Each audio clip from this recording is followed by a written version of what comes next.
Today, we'll debate, does the Sith have a better fashion sense than the Jedi? With Cass Nova, an avant-garde Sith Couture influencer, and Percy Fairweather, a traditionalist Jedi aesthetic enthusiast. They're two artificial intelligence personas. Please introduce yourselves.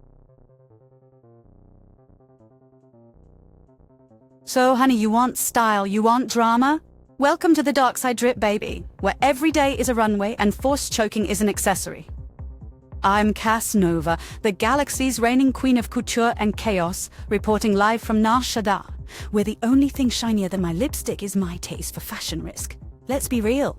Jedi robes, snooze fest. Beige. More beige, the only thing those rags ward off is paparazzi. Meanwhile, the Sith know that a pop of red and a killer cape can change your destiny. Dressing fierce is empowering. Nothing says, don't mess with me, quite like black leather and a Sith sneer. So if you're ready to turn heads and cause a few existential crises, you already know you're with the winning team. Sith fashion. We serve menace and magnificence, darling. Greetings, and may the Force be with you, though ideally it's paired with a nice sturdy tunic and a hood that doubles as an umbrella. I am Percy Fairweather, Jedi archivist, historian, and defender of tasteful restraint.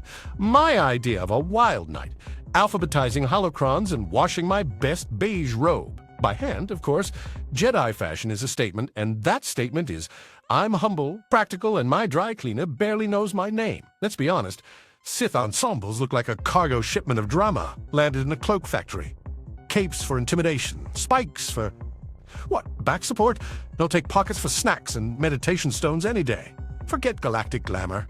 Give me neutral tones and sensible footwear. After all, the Force isn't the only thing that binds us. Apparently so does a practical sash belt. So if you want your clothes to say peace, purpose, and maybe nap time, you know who to call. Thank you, guys. Cass Nova and Percy Fairweather will now present their 3 rounds of arguments. Percy, darling, I respect anyone who can find excitement in a laundry day. But let's get real. Fashion is power, and nobody understood that better than the Sith. Just like real-life legends. Think Cleopatra's gilded headdresses or Elizabeth's ruffs and pearls. The Sith use their look to command attention, inspire awe, and frankly, intimidate the meek. Sorry, Percy. When Darth Vader strolls in, swishing that cape, all eyes are on him. It's the same principle behind the uniforms of ancient Roman generals or the dazzling robes of samurai. Making a statement is half the battle. Plus, fashion's about evolutions. You see Jedi robes? You've seen them all since the Old Republic, yawn. With the Sith, it's drama, it's danger, it's constant reinvention. Ever notice the more dramatic the outfit, the more you remember the Sith? Our ensembles are legendary, darling, not just for the black, but for their creativity and confidence. So, why blend in when you were born to stand out, right? Cass, ever the advocate for intimidation chic. But let's be honest, a wardrobe that screams, look at me, isn't always the hallmark of greatness. In fact, history shows us that enduring influence comes from substance, not sequins. Take the Stoic Roman philosophers in their simple togas, or Gandhi with his homespun cloth. Their modest dress didn't just reflect humility, it commanded true respect and timeless impact.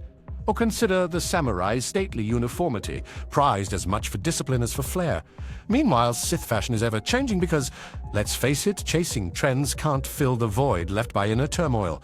The Jedi robe, on the other hand, whispers wisdom and unity. It's universally recognizable, a symbol across centuries. If legacy is your goal, Cass, remember that the Jedi robe is more famous than any Sith swagger cape. We're not in the business of stand out now, fade tomorrow. The Jedi look endures because peace and purpose never go out of style. Percy, sweetie, I adore your commitment to the humble life, I really do. But come on, quoting Gandhi in space, if the Jedi wanted to go full minimalist, maybe next they'll meditate in potato sacks. While you're busy whispering wisdom, the Sith are out there actually being remembered. Newsflash, no one's making action figures of that anonymous guy in beige, episode 12. And about those timeless outfits, let's talk brand recognition. Do people line up for midnight releases of brown cloaks at Coruscant Mall? No.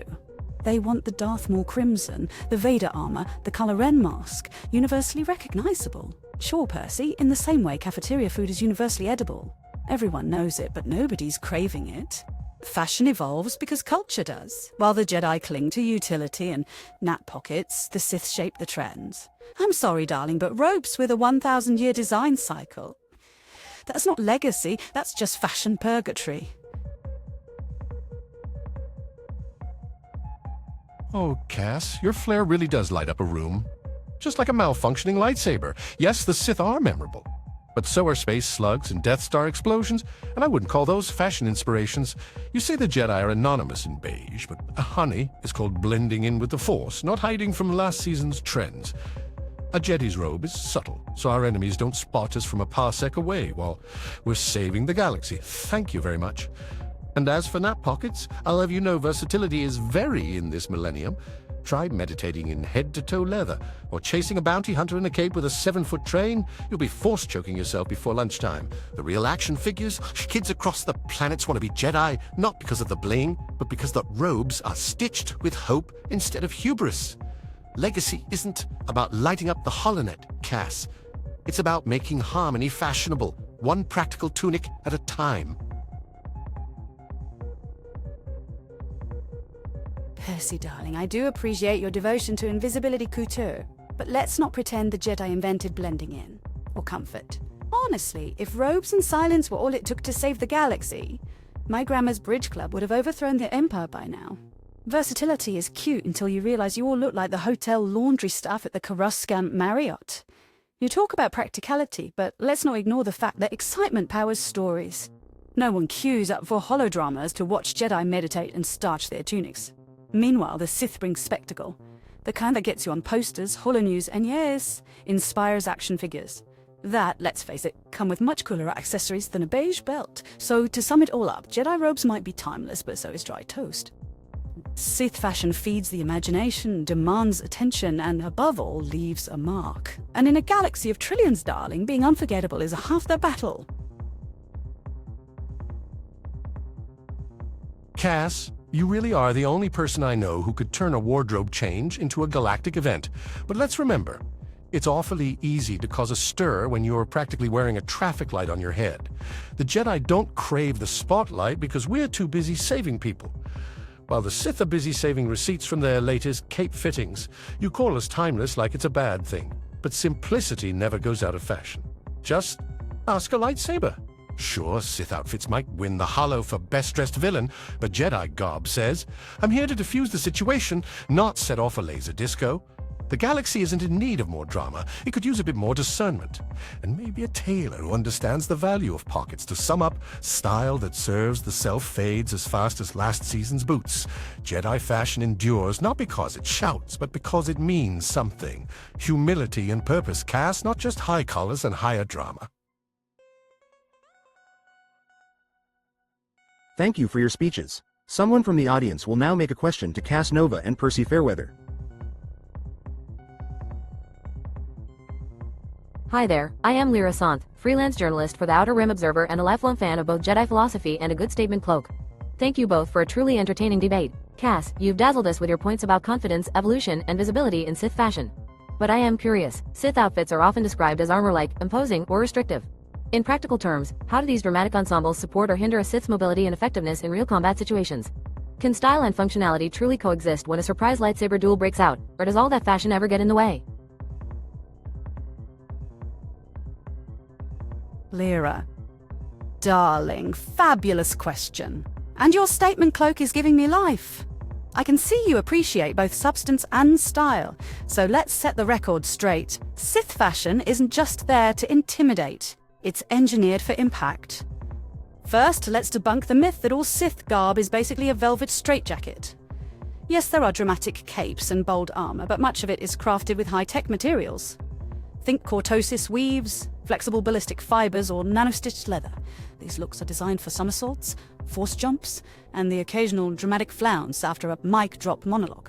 Take Darth Maul, face inks, yes, but that double-bladed action?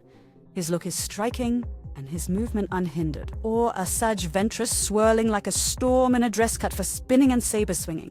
If anything, the Sith believe your outfit should make you feel invincible. Not in case you like a carbonite block, Besides, confidence is half the battle. When you know you look iconic, you move with purpose, on and off the battlefield. So yes, Lyra, the Sith have mastered the art of marrying form and function. Our style says, I could break your heart or your defenses, and I'll look amazing either way. Hi again, it's Lyra Santh. Percy, thank you for championing the virtues of humility and practicality in Jedi fashion. I've noticed throughout galactic history, Jedi robes have remained remarkably consistent, almost to the point of uniformity. Here's my question. Jedi teachings emphasize individuality and forging one's own path with the Force. So how do you reconcile that philosophy with the conformity of Jedi attire? Does this uniform actually enhance one's connection to the Force, or could it risk stifling individual identity within the Order? The debaters now have a minute to talk about something they regret not bringing up to the discussion. Oh, Lyra. If only I'd had another minute. Maybe a slightly less judgmental wardrobe consultant on the Jedi Council. I would have brought up the shocking lack of accessories in Jedi fashion. I mean, not even a tasteful brooch? The closest they get to sparkle is the flash of a lightsaber when they're late for a meeting. Missed opportunity for Jedi casual Fridays, honestly. And Percy, darling, I say this with only the deepest affection. But meditating in a beige snuggie isn't a personality. No matter how many quiet signatures you hide in your belt knots. My least favorite of your arguments has to be giving pockets for snacks the same prestige as galactic heroism. Heroism is about legacy, not granola bars tucked away for break time. Thank you, folks. Let's go over to our judges. Cass Nova's scores. 1. Persuasiveness. 8.5 out of 10. Cass was consistently charismatic and convincing, using humor and cultural references to make the Sith fashion appeal relatable and powerful. Cass skillfully woven in real life and in-universe examples, but sometimes leaned more on flair than substantive evidence. 2. Originality and engagement. 9.5 out of 10. Cass excelled at entertainment value, delivering snappy comebacks, witty analogies, and unexpected humor. Her argumentation was imaginative, creating vivid imagery and keeping both the audience and Percy on their toes. 3. Responsiveness and rebuttal. 8 out of 10. Cass responded thoughtfully to audience and opponent points, especially regarding practicality. However, her focus on glamour sometimes caused her to gloss over deeper critiques about substance versus style, which left a touch of room for stronger counter-argumentation. Percy Fairweather's scores. 1. Persuasiveness. 8 out of 10. Percy presented clear, logical defenses of Jedi fashion, framing simplicity as a virtue and connecting it to historical precedent in Jedi philosophy. However, at times, his approach felt a touch defensive or narrow, focusing intensely on tradition. 2. Depth and substance. 9 out of 10. Percy's arguments often had substantial philosophical underpinning. He made thoughtful points about humility, unity, and the meaning behind uniformity. He also responded with historical examples outside Star Wars, providing depth and global context. 3. Humor and style. 7.5 out of 10. Percy delivered clever jabs and self-deprecating laughs, but his style was sometimes more reserved, befitting his Jedi persona. While always engaging and witty, his comedic timing didn't consistently match Cass' flamboyant presence, though his understated humor was a welcome contrast. What are your opinions about the debate? What would you like to see ICE debate next? Keep questioning.